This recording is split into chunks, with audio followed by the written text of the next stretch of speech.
Benepisyo ng ana-ana. Alam ko may maraming gusto nitong mga topic na ganito eh.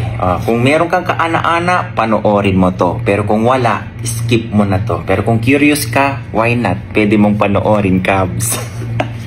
May benepisyo ba yan, sir? Marami, Cubs. Ito oh. Na-summarize ko na yan. Okay? Una, base po sa pag-aaral po ito ha. Nakakataas ng immune system. Bakit naman, sir? It improves immunity. According sa research published, dito nakalagay dito psychological reports, natagpuan nila na tumataas ang immunoglobulin A to 30% increase. Ang taas! Yan yung antibody, Cubs, na nagpapakita kung gaano ka-tough ang iyong immunity. Pangalawa, diba, humihimbing ang tulog mo, it improves sleep. May chemical kasi na napoproduce dyan, Cubs, yung tinatawag na happy hormones o kaya yung feel-good hormone. Kagaya ng oxytocin, dopamine, mga ganyan, hindi ba? Yung endorphin, serotonin, mga ganyan. Yang mga hormones na yan, boosted yan.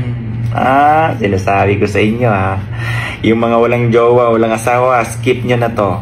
Pangatlo, stress management. Nakakatulong yan, Cubs, to release stress.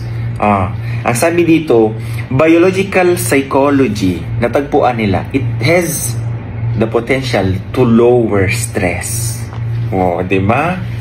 Next, it can reduce sa mga kalalakihan yung ukol-ukol dyan na yan ay magkaroon ng cancer. Kasi bawal banggitin sa akin yan. According sa National Cancer Institute, kung sino yung tao, yung mga lalaki na within a month, 21 times to 25 times ay nagpapalabas, were 1/3 na mas mababa ang tsansa sa pagkakaroon ng cancer na yan. So alam mo na, kaya huwag kang tamad-tamad dyan. Magtrabaho ka. Panglima, ayan nakakatulong sa cardiovascular na magiging maganda ang daloy ng iyong pagtibok ng puso para makapump ng tamang amount ng dugo. Ayan ang benepisyo niyan gaya din sa pag-workout. Sa isang linggo, dapat nga 3 to 5 ikaw ay nag-e-exercise. Sa isang oras na labanan, alam nyo ba, 150 calories ang nawawala dyan. Di ba? Next, Cubs, nakakababa ng blood pressure. Ito, sabi dito sa pag-aaral, ang regular na ana-ana, it can also lower blood pressure. Lalo na sa mga kababaihan, sila daw yung mga less likely na pwedeng tumaas ang kanilang BP. Next, nakaka-increase ng yung mga nilalabas, Cubs. Ito, nakakataas lalo na sa mga kababaihan ng pamamasa. Associated ito sa pagtaas ng inyong self-esteem at yung pain resistance. Cubs, nakalagay yan. Sunod, syempre, Cubs, nakakaganda ng mood. Hindi ba?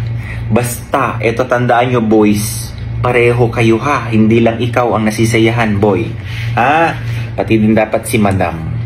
Sabi dito, gumaganda ang pakiramdam dahil sa mga nare-release na mga hormone, yung mga feel-good hormone or yung mga happy hormones. Hindi ba? Boosted kasi yan siyempre. Kung ikaw ba naman full pack ng hormones na yan, ay talaga gaganda mood mo, pagluluto ka pa yan. Sunod, nakakataas daw ito ng confidence. Diba? Yung kumpiyansa sa sarili ba? Diba? Sunod, sabi dito, it can boost brain power. Sa anong paraan? Lalo na sa mga kababaihan. Research published sa Archive of Ana-Ana Behavior, lalo na dyan sa mga kababaihan, Cubs, it improves memory. Boys, para hindi kayo makalimutan, bira. Patnubay ng magulang ang kailangan dito sa mga kabataan, And of course, nakaka-burn ng calories. As stated dyan, 150 calories ang nawawala dyan. Nalilesen yung pain. Lesser, Cubs, yung heart attack risks. Exemption, kung kayo nagtitik ng mga gamot, ito normal lang po Kaya mga kalalakihan dyan, kababayan yung nagtitik dyan ng mga pills para sa pampaboost ng inyong mga pampagana. Huwag yan. Okay? Alam mo na ngayon na meron palang benepisyo ang ana-ana. Alam ko gusto niyo yung mga ganitong mga topic eh. Okay? So, ulitin ko sa mga walang kaana-ana dyan, ha? Huwag nyo na itong panoorin. God bless everyone. Babush!